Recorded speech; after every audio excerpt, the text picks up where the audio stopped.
네, 여러분 안녕하세요.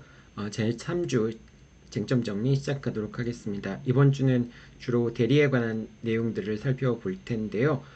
먼저 대리에 관한 법리 살펴보기 전에 타인 명의의 법률행위에 관련된 내용들 살펴보도록 하겠습니다. 자, 먼저 을과 병이 매매 계약을 체결했는데, 그런데 갑이 어, 실제로 의사표시를 한 사람은 갑이고요. 이런 경우에 이제 어떻게 처리되는지 먼저 살펴보도록 하겠습니다. 자, 이 사안에서 첫 번째 먼저 갑에게 대리의사가 있는 경우가 있을 수 있겠죠. 갑에게 대리의사가 있는데 근데 이제 병이 이 사안에서 대리의사가 있는 상황에서 을을 계약 당사자라고 생각한 경우를 한번 생각해 볼게요. 자, 을이 갑한테 대리의사가 있었고 병도 갑이 을을 위해서 계약을 체결했기 때문에 을이 계약 당사자인 사실을 알고 있었을 경우에는 병과 을 사이에 매매 계약이 성립됩니다. 자, 이 경우는 갑한테 대리의사가 있고 그 다음에 병이 을을 계약 당사자로 생각했기 때문에 을과 병 사이에 매매 계약이 성립되는 것이고요. 만약에 갑에게 대리권이 없다면은 그러면은 이제 갑은 무권 대리를 하게 된 것이죠. 그래서 병이 을을 계약 당사자로 생각했다고 할지라도 결과적으로 을과 병 사이에 매매 계약이 성립되지는 않을 거고요. 자, 그래서 다시 한번 정리하면은 첫 번째 갑과 을 사이에 매매 계약, 을과 병 사이에 매매 계약이 성립되었을 경우에 이제 그 갑이 대리권이 있는 경우가 되겠죠.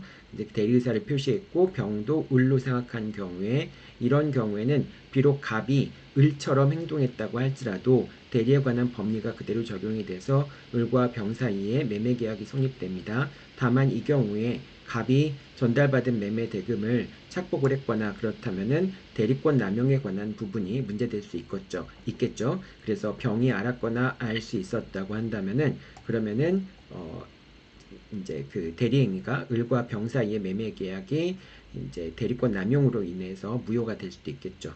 자, 만약에 병이 을을 계약 당사자로 생각했는데 갑에게 대리권이 없다면은 아까도 얘기했지만 무권 대리가 성립할 수 있겠죠.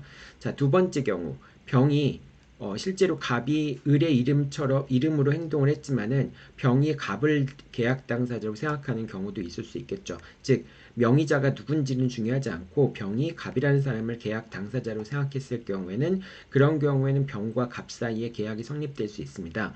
왜냐하면 대리인이 본인을 위한 것임을 현명하지 않았을 경우에는 대리 의사표시를 하지 않았을 경우에는 자기를 위한 의사표시로 볼 수 있기 때문에 갑과 병 사이에 계약이 성립될 수 있겠습니다. 자, 그다음 두 번째 경우 이제 갑이 을의 명의를 빌려서 을인 것처럼 행세를 해서 계약을 체결했는데 그런데 갑에게 대리권도 없고 대리 의사도 없이 그러니까 자기가 마치 이제 을인 것처럼 행세했을 경우에 그런 경우에 병이 만약에 그 갑을 을로 잘못 생각한 경우에 이런 경우에는 병과 갑 사이에 그러니까 병이 이제 을이라는 사람이 갑이다. 그러니까 명의만 을이 이렇게 돼 있고 갑이라는 사람을 계약 당사자로 생각한 경우에는 갑과 병 사이에 계약이 성립된다라고 볼 수도 있습니다. 이제 그런데 이제 병이 을을 계약 당사자라고 생각하고 이제 당사자 명의가 중요한 경우 있겠죠. 예를 들면 부동산 매매 계약에선 등기부상 명의가 을의 명의로 돼 있다면은 그 실제로 행동하는 사람이 갑인지 을인지 중요한 게 아니라 을이 계약 당사자가 될 수밖에 없겠죠. 그래서 병이 을을 계약 당사자로 생각한 경우에는 뭐 이제 이런 건 성명 모용이라고 하는데요. 다른 사람의 이름을 빌린 거라고 하는데 이런 경우에는 을과 병 사이에 계약이 성립되지 않겠죠. 당연히 뭐 대리행위가 있었던 것도 아니니까요. 그리고 이 경우에는 표현 대리 자체도 성립할 수가 없습니다. 왜냐하면 표현 대리라고 하는 것은 갑이 유효하게 그러니까 대리행위를 했을 경우에 갑이 대리행위를 했는데 갑한테 대리권이 없는 경우에 그런 경우에 이제 표현 대리가 문제가 되는 거지. 지금 이 경우에는 갑이 대리권도 없고 그 다음에 대리 행위를 하지도 않았잖아요. 즉 현명을 하지도 않았던 거죠. 그렇기 때문에 이 경우에는 표현 대리에 관한 법리가 적용이 될 수는 없습니다. 하지만 경우에 따라서는 126조가 유추 적용될 수 있는데 어떤 경우가 그러냐면은 을이 갑에게 이제 저당권을 설정해 달라고 등기 관련 서류하고 이런 것들을 갑한테 맡겼습니다. 그런데 갑이 자기가 마치 을인 것처럼 해서 뭐 이제 X 토지에 대해서 저당권을 설정해 달라고 서류를 줬는데 갑이 이거를 그냥 저당권을 설정하지 않고 X 토지를 병한테 매도해 버리면은 이거는 권한을 넘은 표현 대리가 문제가 될 수 있겠죠. 그런데 을이 갑에게 저당권을 설정해 달라고 권한을 주었는데 갑이 그걸 단순히 매매 계약을 체결한 게 아니라 자기가 마치 을인 것처럼 매매 계약을 체결한 경우에 을인 것처럼 해서 매매 계약을 체결한 경우에 현명을 하지 않는 거죠. 이 경우에는 대리권도 없고 매매를 위한 대리권 자체는 없는 거잖아요. 이런 경우에는 권한을 넘은 표현 대리 자체가 문제가 되지 않습니다. 권한을 넘은 표현 대리는 저당권을 설정하라 라고 권한을 줬는데 그걸 매도해 버리면은 권한을 넘은 표현 대리가 문제가 되는 건데, 이거는 저당권을 설정하라 라고 서류를 줬는데 갑이 매도를 하긴 했지만은 자기가 마치 을인 것처럼 매도를 한 경우에 해당하기 때문에, 즉 대리행위를 하지 않은 것이죠. 대리행위를 하지 않았기 때문에 이 경우에는 표현대리에 관한 법리가 적용되지 않는데 원칙적으로, 하지만 결과적으로는 뭐 저당권을 설정하라고 했는데 그걸 팔아버리는 행위를 했기 때문에 126조의 표현대리가 유추적용이 될 수 있습니다. 그러니까 여러분들, 표현 대리라고 하는 것은 대리인으로서 대리행위를 했을 경우에, 대리권이 없는 상황에서 대리행위를 했을 경우에 그게 표현 대리가 문제가 되는 거잖아요. 그런데 갑이 을인 것처럼 을인 것처럼 행동을 했을 경우에는 그거는 대리행위를 한 게 아니잖아요. 대리행위라고 하는 것은 대리적 의사표시를 했을 경우에 대리행위를 하는 거죠. 매매계약을 체결하기 위한 의사표시뿐만 아니라 대리적 의사표시를 했을 경우에 그걸 대리행위라고 얘기를 하는데, 갑이 자기가 을인 것처럼 행동을 했기 때문에 대리적 의사표시를 외부에 표현하지 않은 거라고 볼 수 있습니다. 자, 그렇기 때문에 갑의 대리행위가 없는 경우에 해당하기 때문에 결과적으로 표현 대리가 직접적으로 적용될 수는 없지만은, 결과적으로 이제 뭐 저당권을 설정하기 위한 기본 대리권을 준 다음에 갑이 을의 명의를 모용해서 X를 팔은 경우에는 권한을 넘은 표현 대리에 관한 규정이 유추 적용될 수는 있다라고 하는 겁니다. 여러분, 대리행위라고 하는 거는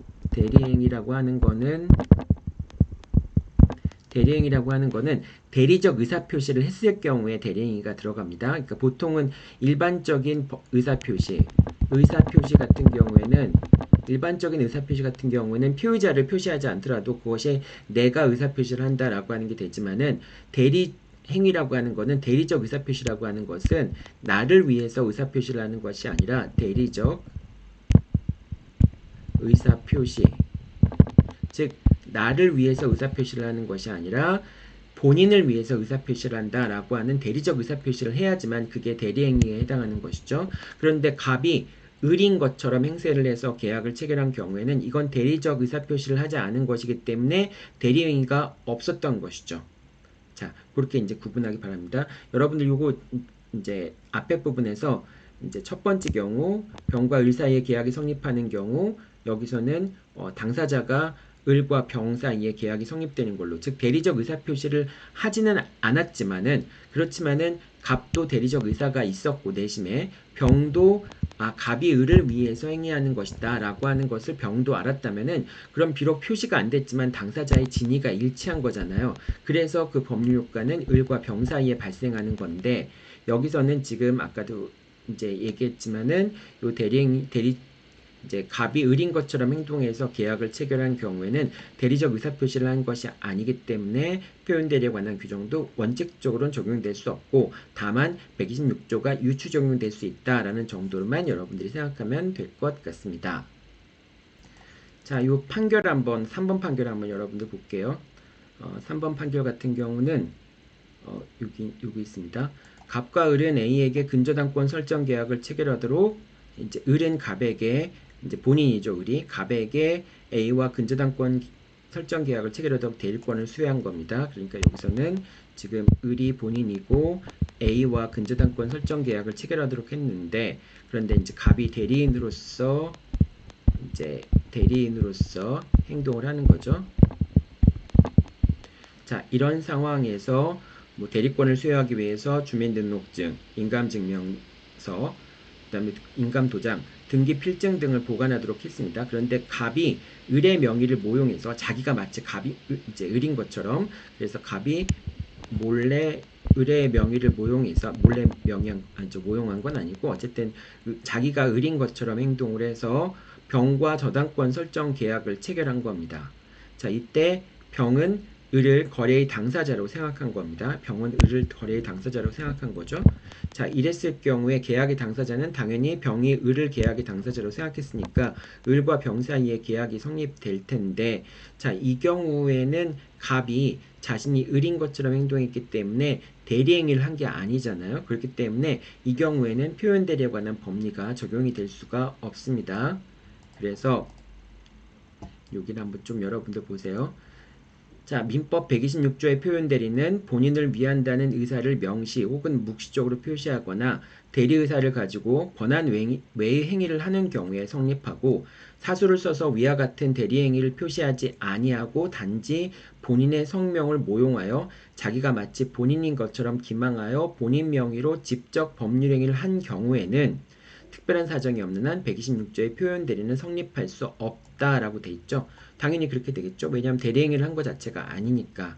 자, 그런데 이제 권한을 넘은 표현 대리 법리가 유추 적용될 수도 있는 적용되어 원고의 그림을 미친다고도 판시하고 있는 바. 자, 여기서는 경우에 따라서는 권한을 넘는 표현 대리가 유추 적용된다. 그러니까 직접 적용되는 건 안 되는 거죠. 왜냐하면 대리행위가 있었던 경우가 아니니까. 하지만 126조의 표현 대리 법리가 유추 적용될 수는 있다라고 하는 겁니다. 여러분들 이 내용들 조금 어려운데요. 잘 이해를 하고 있어야 됩니다. 이 내용들 자주 나오는 거죠. 시험 문제. 자, 첫 번째 부분 여러분들한테 설명을 했고요. 타인 명의 법률행위인데 제일 중요한 거는 병이 을의 명의로 이제 계약을 체결하고 대리권도 없었고 대리의사도 없었던 것처럼 타인의 성명을, 본인의 성명을 모용한 경우에, 이런 경우에는 표현대리 법리가 적용되지 않지만 126조 경우에 따라서 다른 표현대리 법리가 유추 적용되는 경우도 있다. 이렇게 이제 알고 있으면 될 것 같습니다. 이 부분 상당히 어렵죠, 여러분. 이제 타인 명의 법률행위 했을 경우에 어떻게 처리가 되는지 이것도 잘 몇 번 읽어보고서 이해를 해야 됩니다. 자, 그 다음에 대리행위에 관한 내용들 한번 살펴보죠. 자기계약과 쌍방 대리 같은 경우는 원칙적으로 무권 대리가 되고요. 본인의 승낙이 있었을 경우에는 유효하게 될 수도 있고, 그렇게 되죠. 자, 그 다음 두 번째, 대리의사가 있어야 되는데, 대리의사라고 하는 것은 본인을 위해서 의사표시를 한다라고 하는 것을 표시하는 걸, 그런 본인을 위해서 하는 것이다 라고 하는 부분을 표시하는 것, 그걸 대리의사 표시라고 얘기를 합니다. 자, 만약에 대리의사를 표시하지 않은 경우에는 의사표시를 하는 사람이 주체가 돼서 대리인 자체를 의사표시하는 사람으로 취급하게 됩니다. 그러니까 본인을 위한 것으로 되는 게 아니라 대리인 자체가 본인인 것처럼 취급이 되는 것이죠. 자, 다만 상대방이 알았거나 알 수 있었던 경우에는, 그런 경우에는 대리의사를 표시하지 않더라도 알았거나 알 수 있었던 경우에는 본인에게 법률 효과가 귀속될 수도 있습니다. 즉 유효한 대리행위가 될 수도 있다라고 하는 것이죠.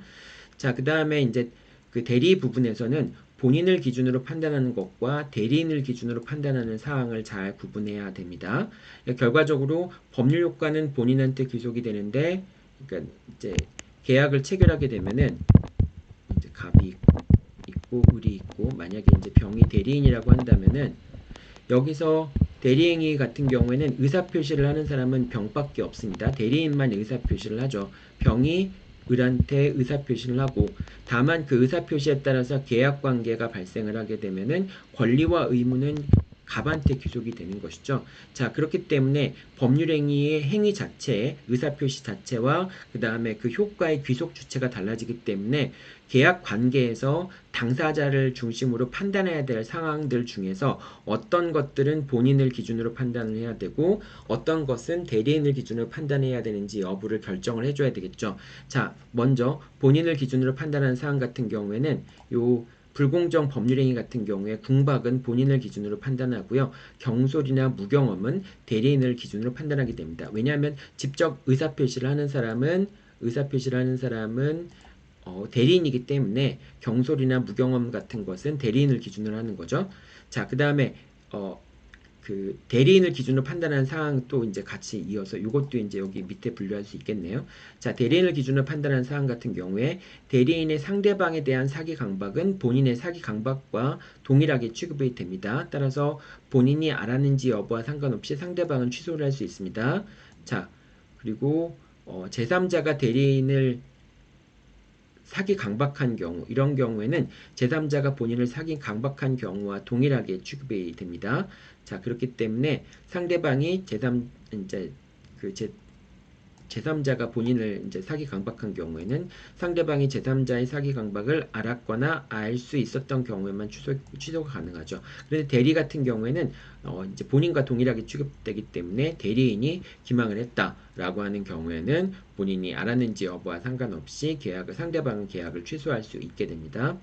자, 그 다음에 이중 매매에 있어서 제2매수인의 적극 가담 행위 같은 경우에는 대리인이 제2매매 계약에 적극적으로 가담했는지 여부를 판단을 하게 됩니다. 그 다음에 의사표시 하자 같은 경우에는 당연히 의사표시를 하는 주체는 대리인밖에 없으니까 대리인을 기준으로 의사표시의 하자 여부를 판단을 하게 됩니다. 즉 착오라든지 사기 강박이라든지 또는 비진입 표시라든지 이런 부분들은 대리인을 기준으로 판단을 한다라고 생각하면 되겠습니다. 여러분들 여기 설명이 조금 헷갈리게 돼 있네요.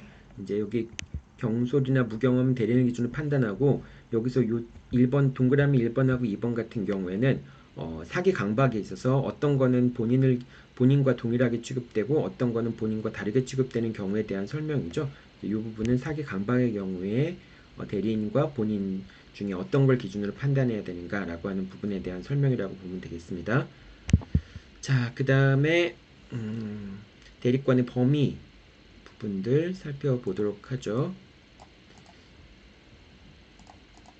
자, 대리권의 범위, 대리권의 유무와 입증 책임은 상대방이 부담하게 됩니다. 원칙적으로 그렇게 되죠. 하지만 등기가 맞춰진 경우에는 등기의 추정력은 대리권에도 미칩니다. 즉, 등기가 맞춰진 경우에는 대리인에게 대리권이 없어서 무효라고 하는 점, 그렇기 때문에 등기가 무효라고 하는 점을 그 주장하는 사람이 입증을 해야 됩니다. 등기가 무효라는 점을 입증하기 위해서는 대리인에게 대리권이 없어서 대리인이 무효다라고 하는 점을 입증해야 되잖아요.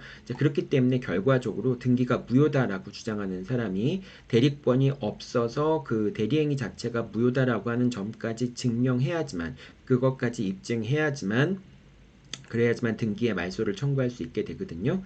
그렇기 때문에 대리권 유무의 입증 책임은 원칙적으로 상대방이 부담하지만 등기가 맞춰진 경우에는 그 등기의 무효를 주장하는 사람이 입증해야 되기 때문에 그 경우에는 대리권이 없다는 점, 대리행위를 한 상대방이 아니라 본인이 대리인에게 대리권이 없어서 대리행위가 무효다라고 하는 점을 입증해야 된다라고 하는 겁니다.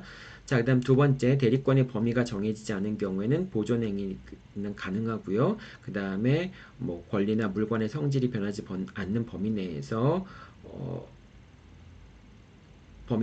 대리의 목적인 물건이나 권리의 성질이 변하지 않는 범위 내에서 이용하거나 개량하는 것도 가능합니다. 여기 좀 중복이 됐네요, 표현이. 자, 요거는 지우면 될 것 같고요. 자, 그 다음에 계약 체결에 대한 대리권을 수료했을 경우에 자, 변제 수령 권한도 이제 매매 대금을 수령할 수 있는 변제 수령 권한도 계약 체결에 관한 대리권을 수여하는 경우에 그러한 권한도 같이 수여됐다라고 볼 수가 있습니다. 그렇기 때문에 대리인에 대한 변제도 유효한 변제라고 볼 수 있습니다. 자, 다만 계약 체결에 관한 대리권을 주었다고 해서 계약을 해지하거나 처분할 수 있는 대리권까지 있다고는 할 수 없겠죠. 그 다음에 매매계약의 체결과 이행에 관해서 포괄적으로 대리권을 수여받은 경우 매매대금 지급 기일을 연기할 수 있는 권한도 있다라고 볼 수 있습니다. 물론 이건 구체적인 사안에 따라서 판단이 되어야 되겠지만은 이렇게 이제 대금 지급 기일을 연기하는 권한도 있다라고 하는 판례가 있다는 정도로만 여러분들이 이해해두면 되겠습니다. 자기계약과 쌍방대리 아까 얘기했죠. 무권대리가 되며 본인의 허락이 있는 경우나 채무 이행의 경우에는 유효할 수도 있다라고 하는 겁니다.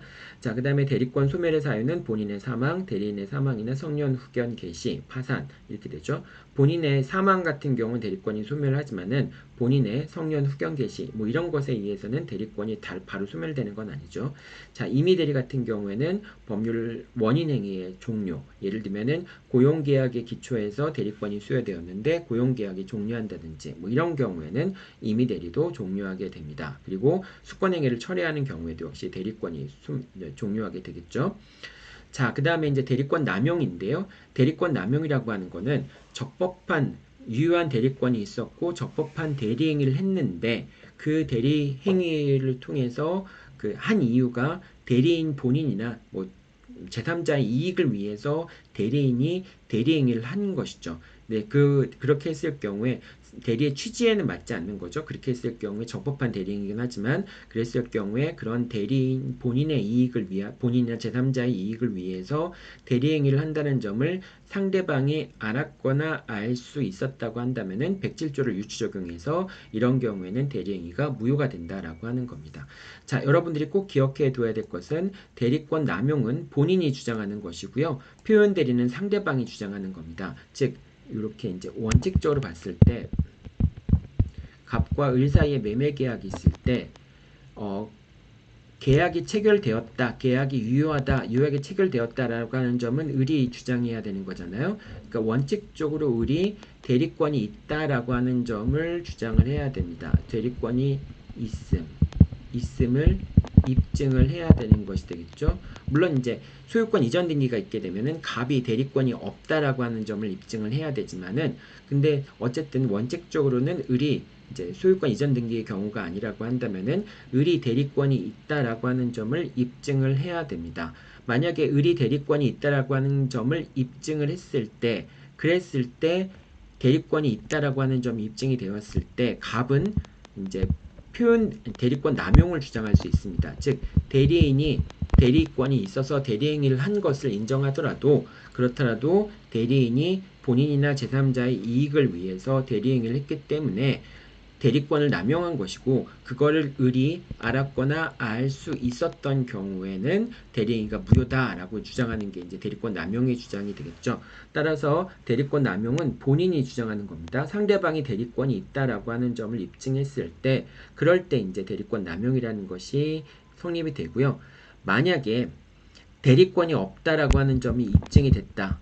없음이 입증됐다. 그러니까 대리권이 있다라고 하는 점을 입증하지 못했거나 또는 이제 이 갑이 스스로 뭐 아까 이제 등기가 이전된 경우에는 대리권이 있다라고 하는 점에 대해서 그걸 부정하는 사람이 입증해야 되니까 갑이 대리권이 없다는 점을 직접적으로 입증한 경우도 있을 수 있겠죠. 자, 이렇게 어떻게 됐든 갑과 을 사이에 대리인에게 대리권이 없다라고 하는 점, 그렇기 때문에 대리행위가 무효다라고 하는 점이 입증이 된 경우에 그때 을은 계약의 성립을 주장하기 위해서 계약이 유효하게 성립됐다라는 걸 주장하기 위해서 표현 대리를 주장할 수 있는 겁니다. 표현 대리를 주장할 수 있는 거죠. 자, 표현 대리를 주장했다라고 하는 말 속에는 어떤 의미가 담겨 있냐? 표현 대리라고 하는 것은 쟤한테 대리인에게 대리권이 없다라고 하는 점을 인정하고 다만 대리권이 있는 것처럼 믿을 수밖에 없었다라고 하는 걸 주장하는 거거든요. 그러니까 표현 대리를 주장한다라고 하는 건 표현 대리라고 하는 이제 이 주장을 한다라고 하는 것 자체가 결과적으로 대리권이 없다라고 하는 걸 인정하는 상태에서 들어가는 것이죠. 따라서 을의 입장에서는 표현 대리를 바로 주장하는 것보다는 먼저 대리인에게 대리권이 있다, 유권 대리다라고 하는 주장을 한 다음에 그 다음에 유권 대리라고 하는 주장이 먹혀 들어가지 않으면은 그때 비로소 표현 대리라는 주장을 하게 된다라고 하는 것입니다. 이 부분들 여러분들 누가 주장을 하는지 꼭 잘 기억하고 있어야 되겠죠. 자, 그 다음에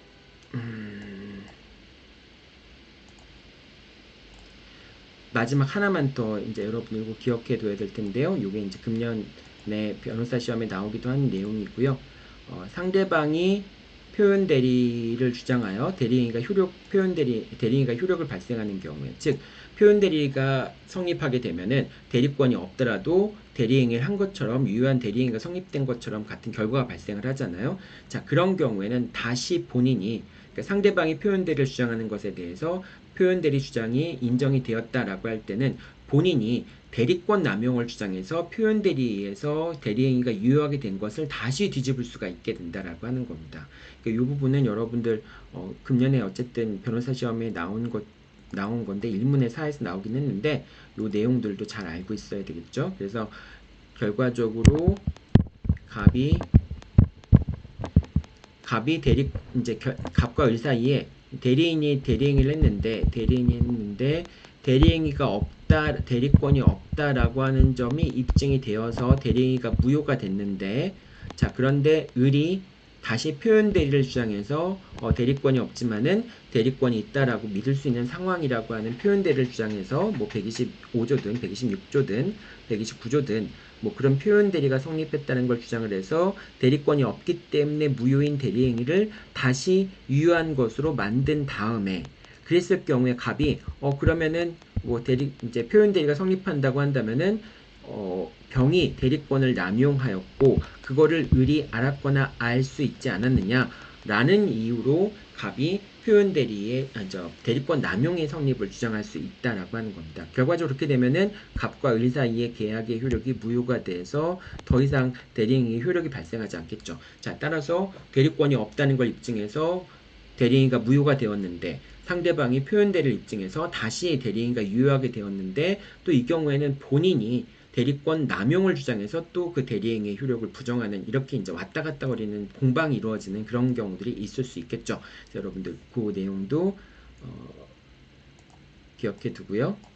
자, 그 다음에 대리권 남용을 주장하는 것, 대리권 남용을 주장하는 것은 대리권이 없다라고 하는 걸 전제로 해서 주장하는 거잖아요. 그러니까 대리권 남용의 주장 속에는 유권 대리라는 주장이 포함되어 있지 않은 겁니다. 그렇기 때문에 이제 그 대리권 남용을 주장하는 내가 지금 설명을 잘못했네요.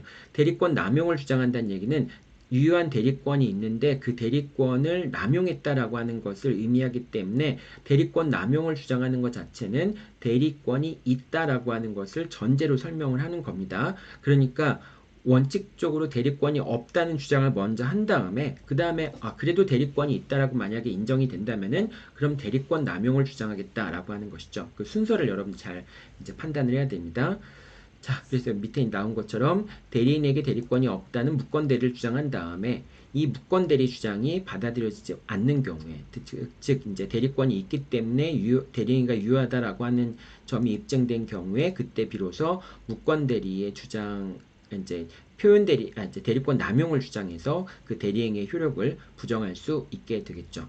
자, 대리권 남용의 요건은 이제 대리인이 대리인 자신이나 제3자 이익을 위해서 대리행위를 해야 되고요. 뭐 여기 이제 대리권 남용 같은 경우에는 임의 대리 경우뿐만 아니라 법정 대리나 뭐 이런 경우에도 대리권 남용이 성립할 수가 있습니다. 그리고 상대방이 대리인의 배임적 의사를 알았거나 알 수 있었던 경우에 이제 대리권 남용이 성립하게 됩니다.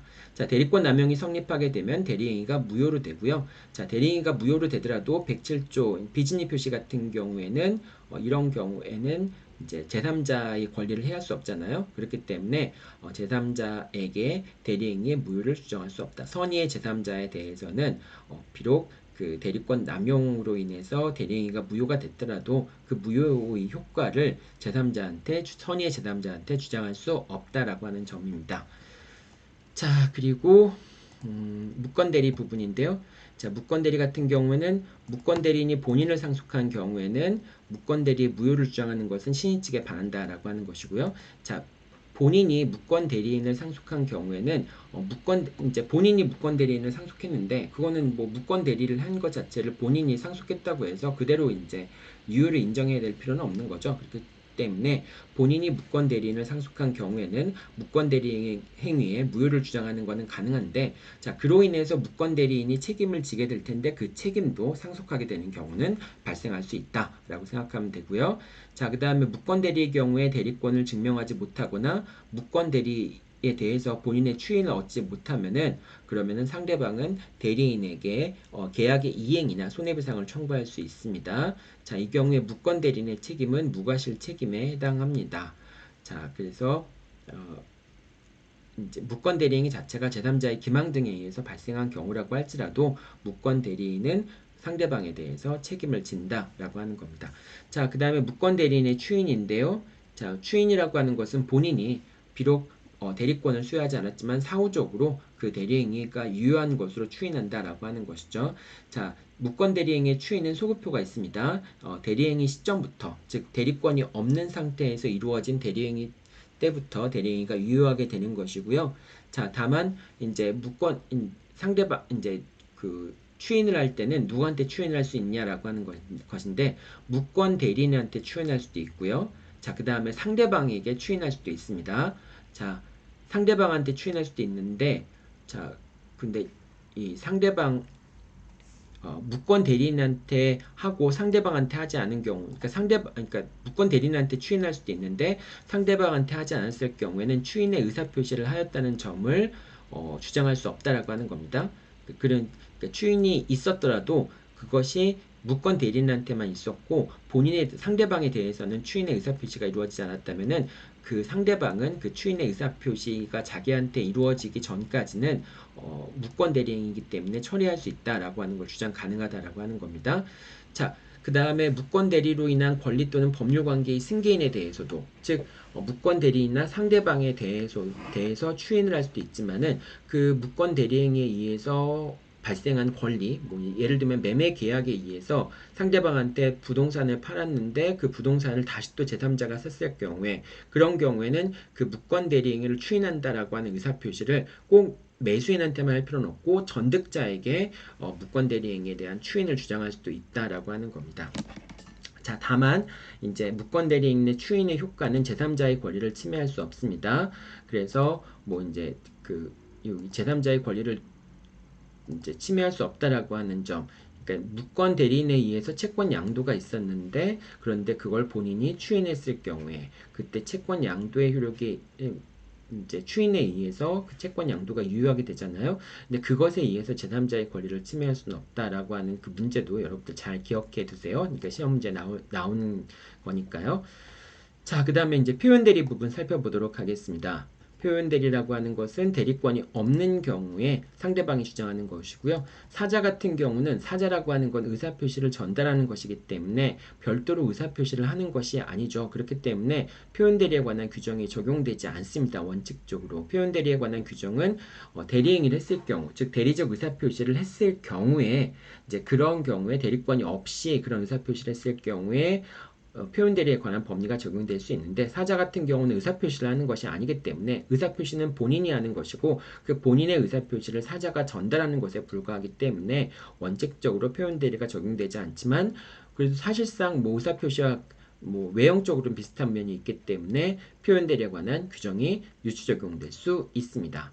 자, 그 다음에 아까도 얘기했지만 유권 대리 주장 속에는 표현 대리의 주장이 포함되어 있지 않고요. 표현 대리의 주장 속에도 역시 유권 대리의 주장이 포함되어 있지 않다라고 생각하면 됩니다. 자, 그 다음에 표현 대리가 성립한 경우에 상대방의 과실이 있더라도 본인은 과실상계를 주장할 수 없습니다. 이건 과실상계라고 하는 건 손해배상의 경우에만 적용되기 때문에 그렇습니다.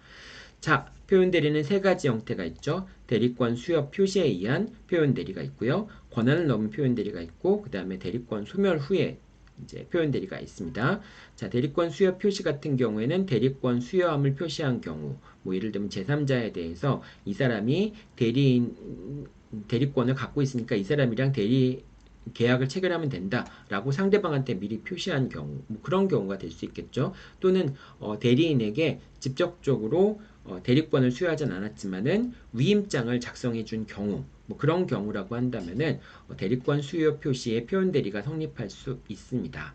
자, 이 경우에 본인은 상대방이 알았거나 알 수 있었던 경우에 표현 대리 효과를 이제 부정할 수가 있습니다. 즉 대리권 수여 표시 같은 경우에는 상대방이 대리권 수여 표시 사실이 있다라는 것만 것으로 일단 표현 대리를 주장할 수 있고요. 자, 그 경우에는 이제 본인은 이 이제 대리권 수요 표시에 의해서 사실 대리권이 없다. 실제로 수요 표시만 있었지 대리권은 없었다라고 하는 점에 대해서 상대방이 알았거나 알 수 있었다는 점을 입증한다면은 표현 대리가 성립하지 않는다라고 하는 겁니다. 자, 그다음에 권한을 넘은 표현 대리 같은 경우에는 기본 대리권이 있는데 그 기본 대리권을 넘어서는 대리행위를 한 걸 얘기하는 것이죠.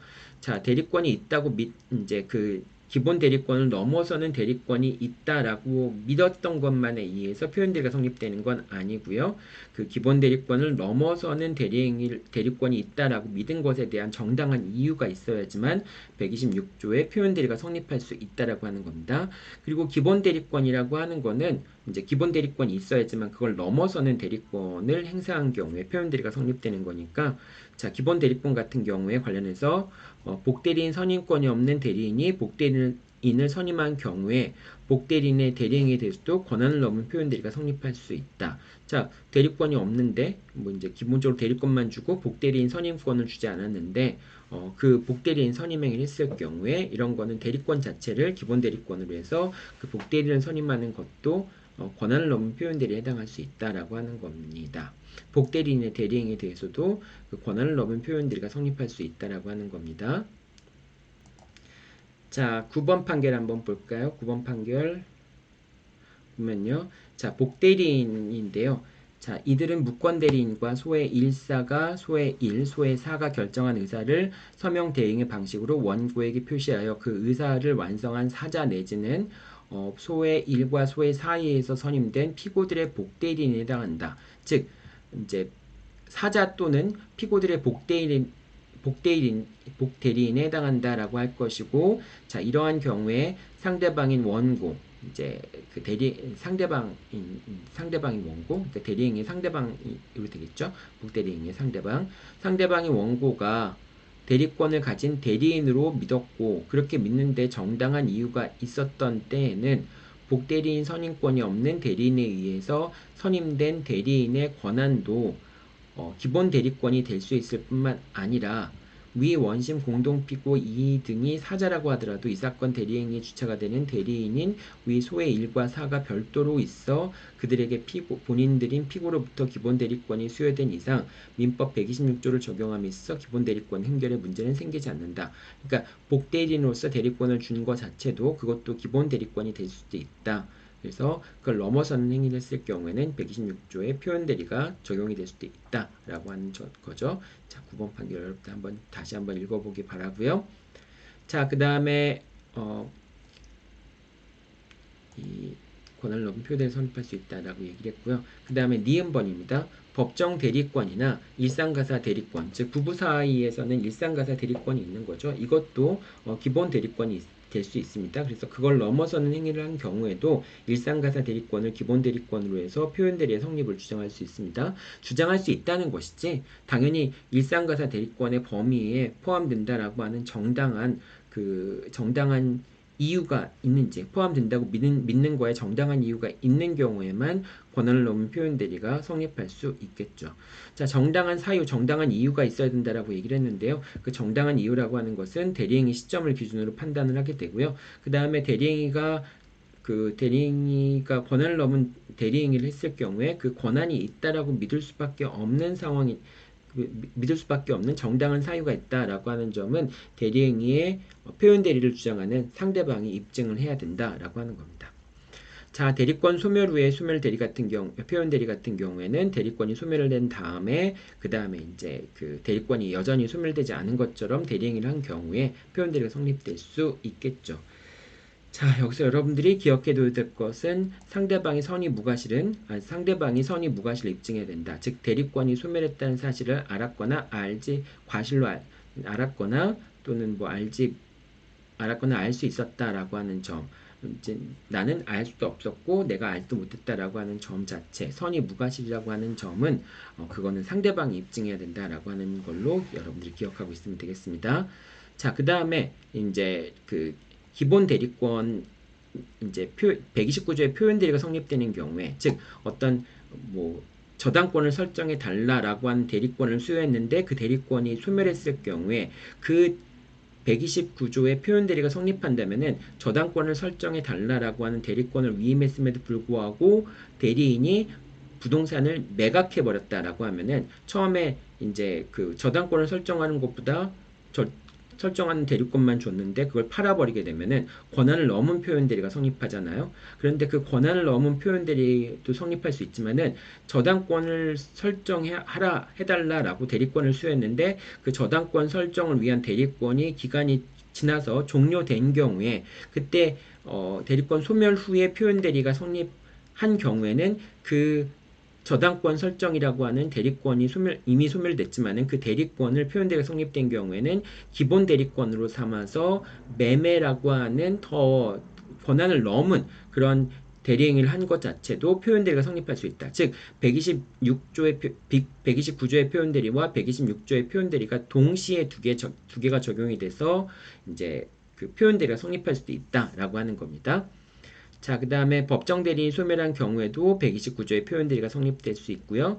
자, 대리권이 소멸한 후에 복대리인을 선임한 경우에도 적법한 대리권이 복대리인에게 대리권이 있는 것으로 믿었다면은 129조의 표현 대리가 성립이 가능합니다. 요건 이제 앞에 나왔던 권한을 넘은 표현 대리의 경우와 거의 비슷한 사안이 경우가 되겠죠.